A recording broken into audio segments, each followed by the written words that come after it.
It's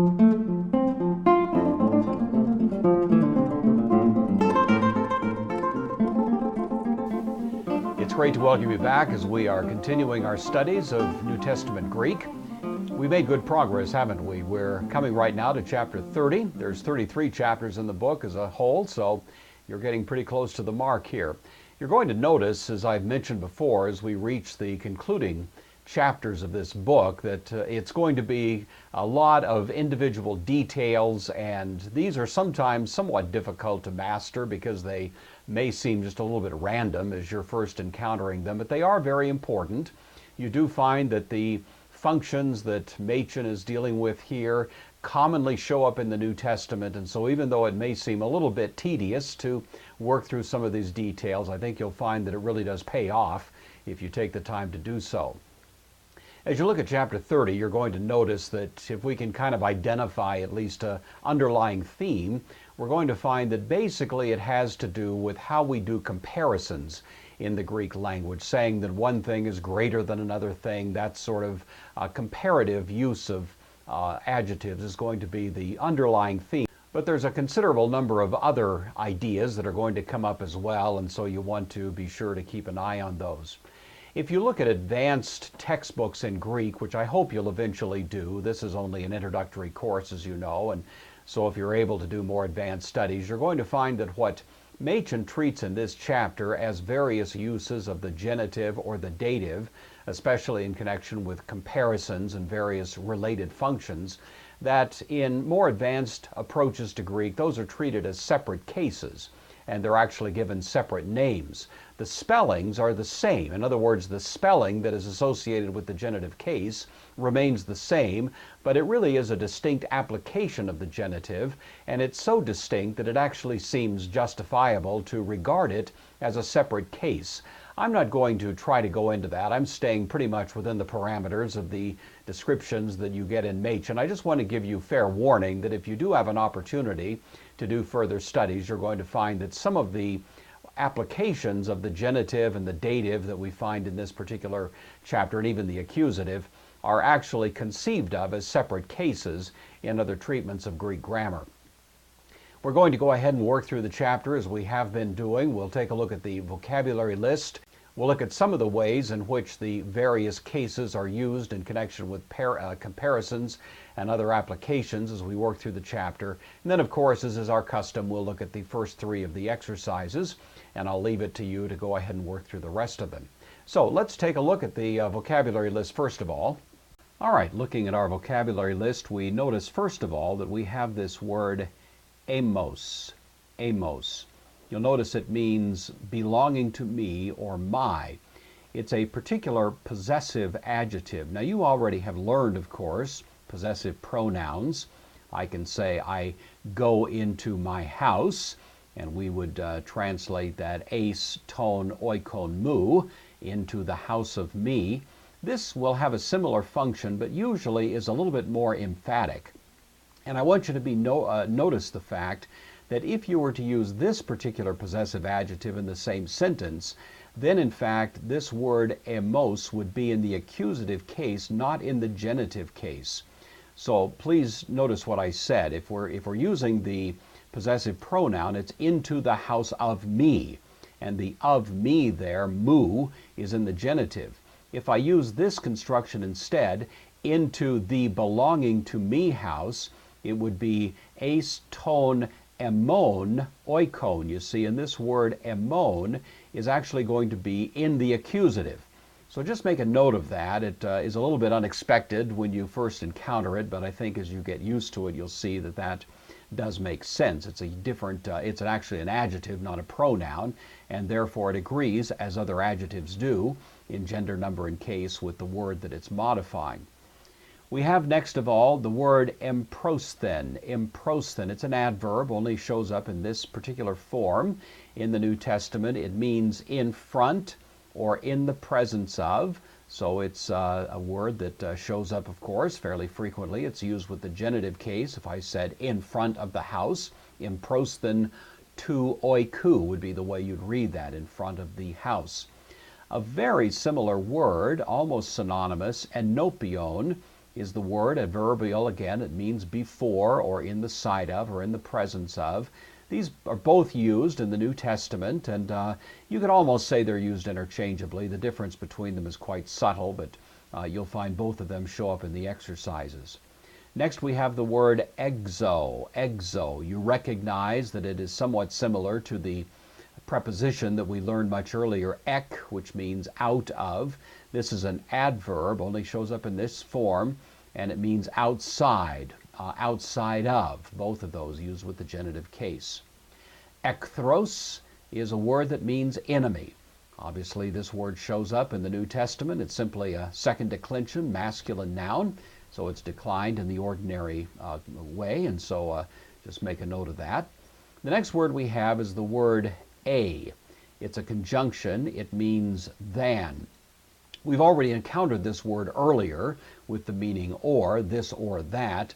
This conjunction is used when we're applying it in case of comparisons. This is greater than that, you see. This is one way that you could use this particular word. There's other ways to express the same idea, but this certainly shows up. Hemeteros. Hemeteros is a possessive adjective. In that sense, it's very similar to the one that we had up here, a possessive adjective. It means belonging to us or our. And the same explanation that I gave up here for amos applies here as well. It's declined in the ordinary way according to the second declension in the masculine and in the neuter, and in the first declension in the feminine. And so you have this word, and again, I want to make just emphasize to you that if you use that in a sentence, this word is going to agree in gender, number, and case as an adjective with the word that it's modifying. Idios. Idios is a word that means belonging to oneself or one's own. You may, of course, notice the similarity between this word and the English word that's not a very polite term, an idiot. The original sense of an idiot was someone who was so wrapped up in themselves that they didn't have any capacity to communicate meaningfully with others. We have a term autistic, which is somewhat similar to that. And you notice the similarity. Autistic, auto is the root of that, meaning self. Idios was something like that in the ancient world, and so it meant belonging to oneself or one's own. I've always thought it's a little bit humorous because if you read in Ephesians, when Paul is instructing women to submit to their husbands, literally he says, wives, submit to your idios husbands. So you can draw the inference that you wish to from that, but nevertheless the simple meaning of the word, again, as a possessive adjective, means of one's own. Hikanos is sufficient, worthy, or considerable. It's, of course, used frequently in the New Testament, especially with Christ as the one who is worthy. When we have the next word over here, eskuroteros. Eskuroteros, it's a comparative. It means stronger. This is stronger than that. Iskuros means strong, and so iskuroteros means stronger. And again, it's declined according to the ordinary manner that we would have found elsewhere. So you'll see that showing up in the exercises. The next word we have is kalos. We've already had kalos, of course, that means good or beautiful. This is a related word, but it's the adverbial form of it. And you'll notice the circumflex on the ultima here, kalos. It means well.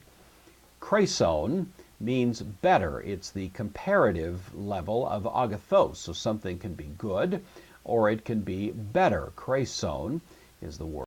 Malon is a word that means more or rather. It's used in a kind of conjunctive sense. This rather than that, or this more than that, is the sense of it. It's not, strictly speaking, a comparison in the sense that this is more, say, in quantity than something else, but it's usually used more in the sense of rather. This rather than that would be the sense of it. Medzon is a word that means greater. It's the comparative of the word megas, which means great. We've already had. Medzon means greater. We'll see this again as we go through the chapter. Me means lest, or in order that something not be the case. So that's the sense of it. I do this in order that something else may not happen, so it's used in that sense. We'll see that in the exercises as we go along, and so it's simply another application of that word may that we've already seen. Mepoti is a related word, but it means lest perchance. I do this lest perchance some bad outcome might take place, so that's the force of that word. Hopos, in order that, takes the subjunctive. He notes it's used very much as henna. In fact, they are virtually synonymous. You'll see both of those words used more or less in the same sense. Pollen means again. So just in the simple sense, I do this again. That would be the word that's used here. Continuing on the next page, we have the word pleon, which means more. It's the comparative degree of palus. Palus, of course, meant much, and this is going to mean more. There's much, there's more, and so those two words are used. Sabbaton is the word for Sabbath. Of course, shows up frequently in the New Testament. The plural here, ta sabbata, with the irregular dative tois sabbasen, is often used in the singular sense to refer to a particular Sabbath, and that you'll sometimes see it in the plural. Sos is again a possessive adjective, follows the same kinds of rules as we've seen earlier with other possessive adjectives. It means belonging to thee. It's singular, of course, and thus distinguished from the same word in the plural, humeteros, which means belonging to you, your, but in the plural sense. Machen proceeds in his discussion to talk about comparison of adjectives, and I'll just note with you the comparative degree of adjectives ends sometimes in teros, tera, teron, and we've already noticed some examples of that. Sometimes in eon, eon, and in that case it's declined according to the third declension. The meaning is the same, but in some adjectives you'll find the difference in the declension applies. The superlative degree is tatos, tate, taton, and so on, but these are fairly rare in the New Testament, so Machen doesn't spend a lot of time with it. He notes there's a number of adjectives that have irregular comparative and superlative forms. These basically just need to be learned as you encounter them. It's hard to systematize them. The declension of madzon, greater, is, as you see it here, madzon, madzon, and so on. And the thing to notice is that you're going to have a variety of other words that are declined in the same way. Particularly, although this is not in the vocabulary, but it is a word that you'll see in the New Testament, sophron, wise, ophron, foolish, elason, less, pleon, more, chreson, better. Some of these, of course, were in the vocabulary, but all of them are declined in the manner that we see here. Not too surprising, the declension follows the form that we've learned earlier. The masculine and feminine are identical. The neuter is slightly different, but these are all following generally the form of the third declension nouns that we have encountered in an earlier chapter. All right, moving on to page 194, I want to highlight with you for a moment paragraph 462, which is called the Genitive of Comparison. This is an example of what I was mentioning to you earlier, that this is an application of the genitive, but actually it is not the genitive case at all. The genitive really has to do with possession. It's the same spelling as the genitive, but actually the true sense of the case is somewhat different. But Machen does it this way, and I'm not criticizing him at all, of course. He's simply doing this to keep it more or less simple for us to grasp. But if you, as I say, study advanced Greek, you're going to find that this is actually treated as a separate case of the Greek language. But the point of it here is it is a means by which comparisons can be accomplished. We can do a comparison simply using what he calls the genitive of comparison, or we can use the word a, meaning than.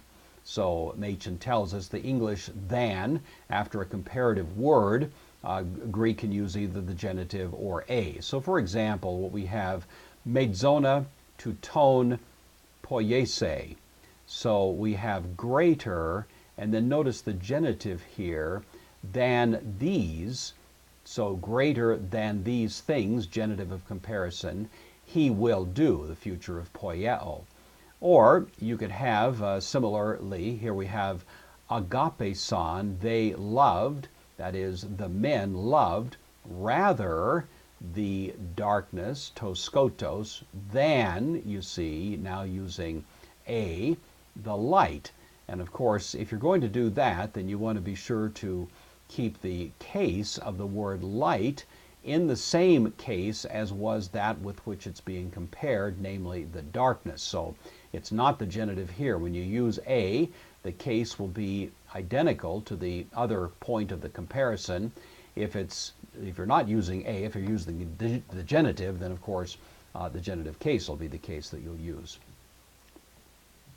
He talks a little bit about adverbs at this point and notes simply that in the ordinary course of events, when an adjective is turned into an adverb, you'll typically add to the end of the word omega nu or omega sigma. So we have kalos, good, the genitive plural, kalon, but the adverbial form is kalos. When we reach paragraph 466, we have another application of the genitive, and once again, this is a case in which the genitive is not exactly meaning it's using its genitive sense as possession, but is actually being used in connection with adverbs of place. So when I say exo, outside, exotes polios, notice that the genitive is used in connection with that adverb which describes a place. So if I'm going to say outside the city, using the adverb in that sense, then ordinarily I'll use the genitive case in order to convey that notion. Another of these somewhat distinct applications of the genitive is described by Machen in paragraph 467. This is what he calls the genitive of time within which. The genitive is occasionally used to express time within which.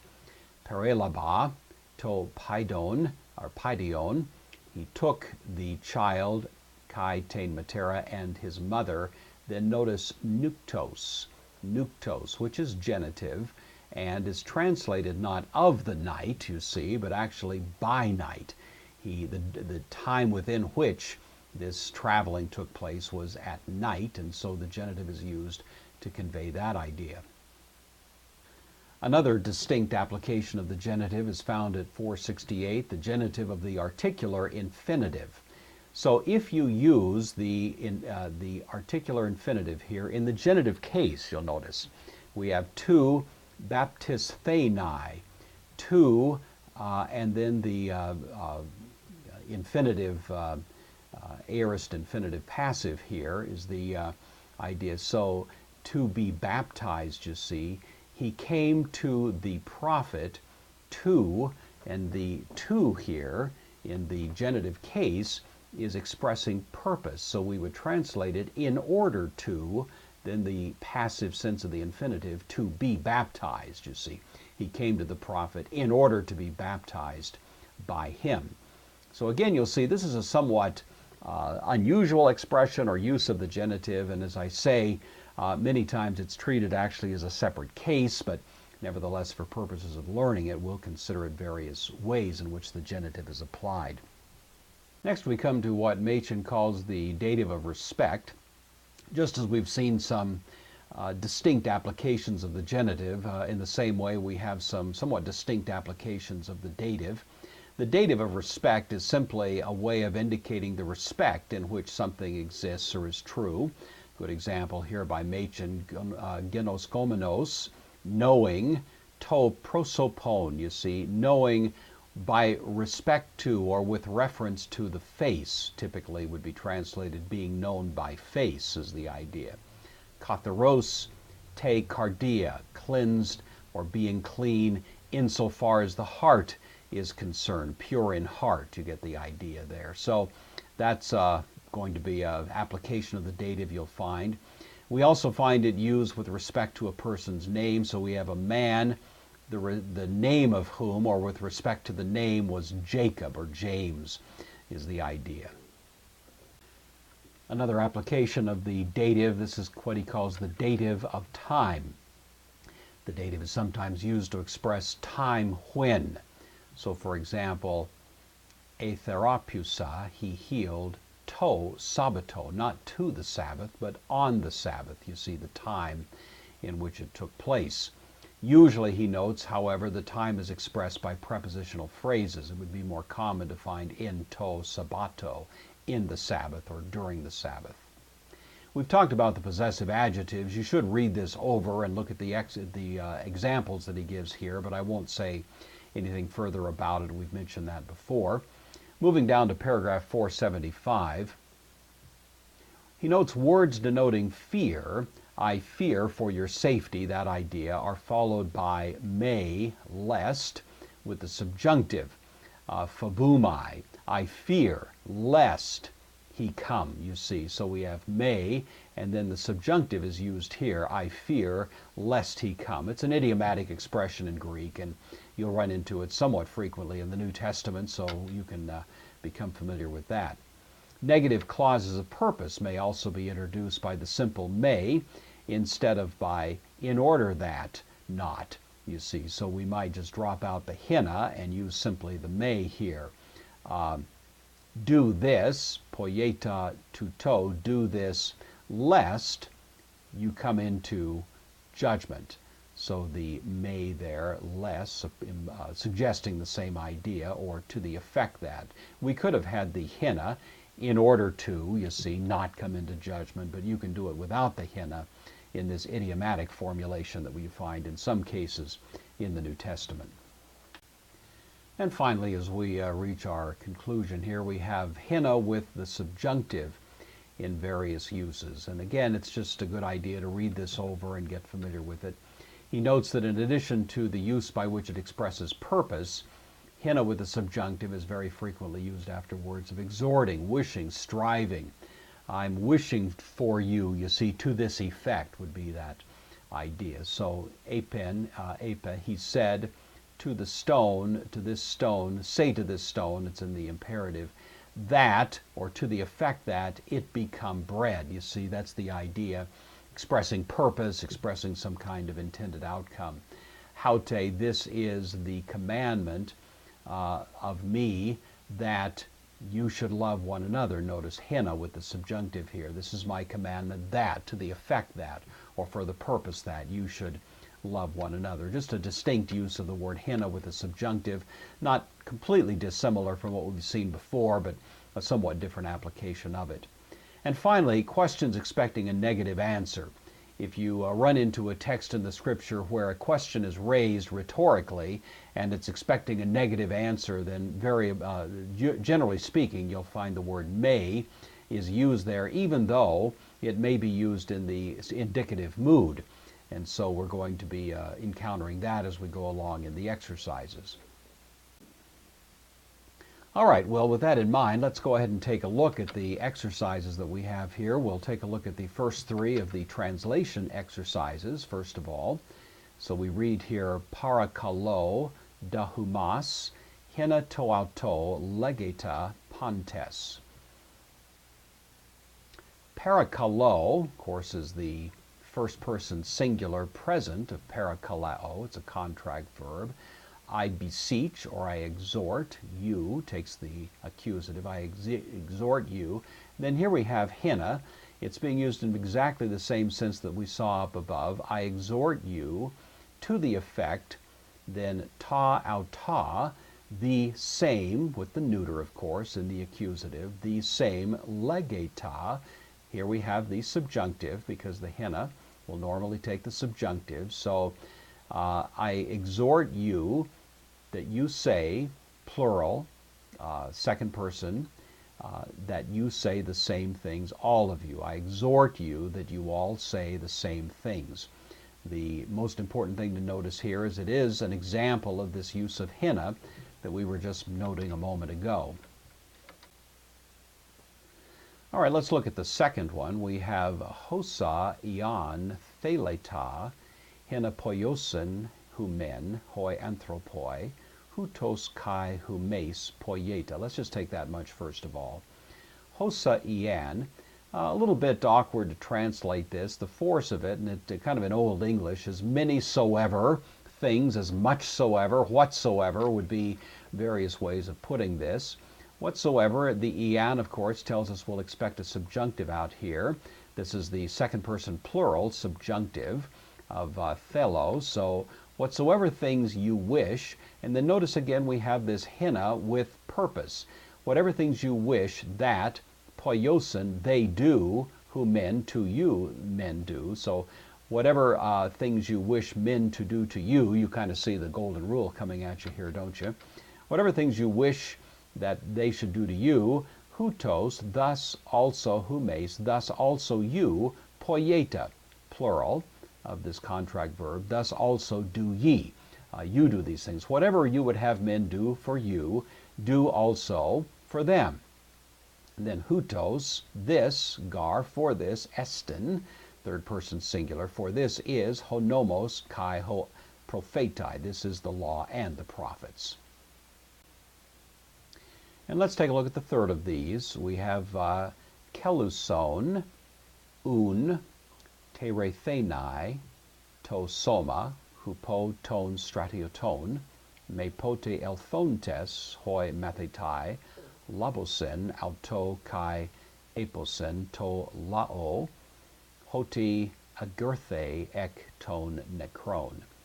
Kelusen, we notice the lack of a augment here, and the imperative ending is going to tell us that this is the imperative, and it's the aorist, of course, first or second person singular. Command, therefore, terethenai, that it be kept, from tereo. This is the aorist passive. Command, therefore, that it be kept, to soma, the body, hupo ton stratioton, by the soldiers, me poti, lest perchance, elthontes, coming, this is the aorist participle, of course, lest coming, hoi mathetai, the disciples coming, labosen, take, they take, this is the subjunctive, of course, me poti will take the subjunctive, lest they take, auto it, auto going with body, kai aposen, and say, again in the subjunctive, to lao, to the people, hoti, that agurthe, he is raised up or has been raised up, the aorist passive there, ek ton necron, from the dead.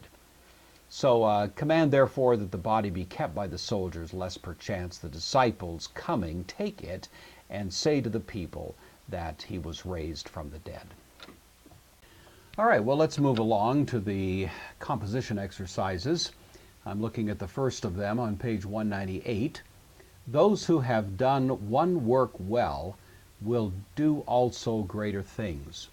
So we start off with what is a simple aorist participle here, the, hoi, poiesontes, having done, nominative, of course, masculine, plural, the having done, hen, from hesmia, hen, this is the neuter, hen ergon, the having done one work, kalos, the adverbs well.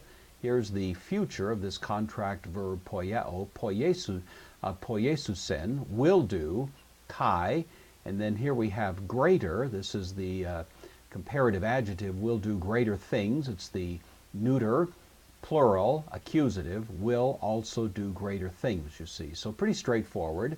Those who have done one work well will also do greater things. And moving to the second one, he who rules his own house well does a greater thing than he who takes many cities.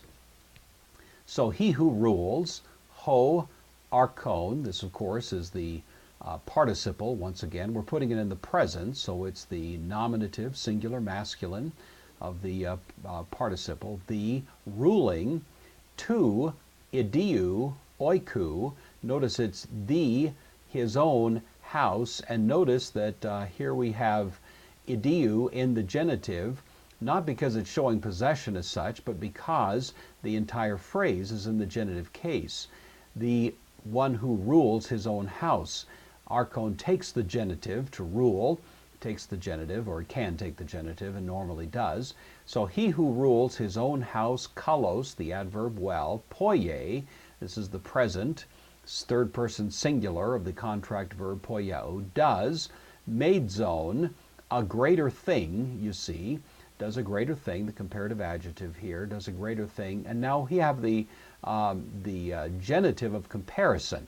We could have used a, but at this point we're going to use the genitive. That would probably be the more common form actually in the New Testament.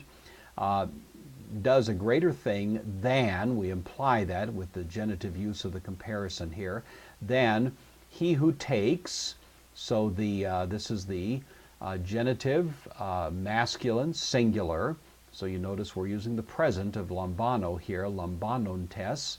So does a greater thing than he who takes polos, polis, many cities. And finally we come to the third. Why do you do these things? Are you kings and priests? Are you not servants? Here we have three questions. The first one, why, you recall that te, when it's accented there, can mean what or why. Why? Poieta, we put it in the present. This is why do you do, therefore, why do you do these things, tauta. Now notice the next question that asks, expects a negative answer. So we have, are you kings and priests? Rhetorical question, of course, expecting to be answered in the negative. And so to cue us to that, we use the word may with the indicative here. That's commonly used in the New Testament with questions that are expecting a negative answer. Not you are kings and priests. You are not kings and priests, are you? Would be the sense of that. And then ou esta douloi.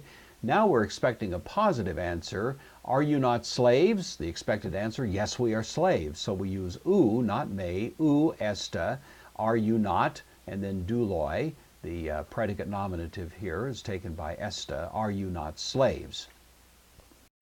All right, well, I hope that made some sense for you as we move through those. Again, I realize that this chapter, and actually, to be honest, the next three chapters are going to be kind of a barrage of little details like this, but I think you'll find if you go through the exercises and just kind of think through what's happening, it'll make a fair amount of sense. And again, I'll insist that if you do this, you'll find that it does make reading the New Testament considerably more straightforward, because these are all rather common kinds of applications of Greek grammar that you'll find as you begin to look in the pages of the New Testament. It's been nice to have you along this time. Hope all is going well in your life, and we'll look forward to seeing you back here next time when we take on chapter 31. Till then, God continue to richly bless your studies of the Greek language.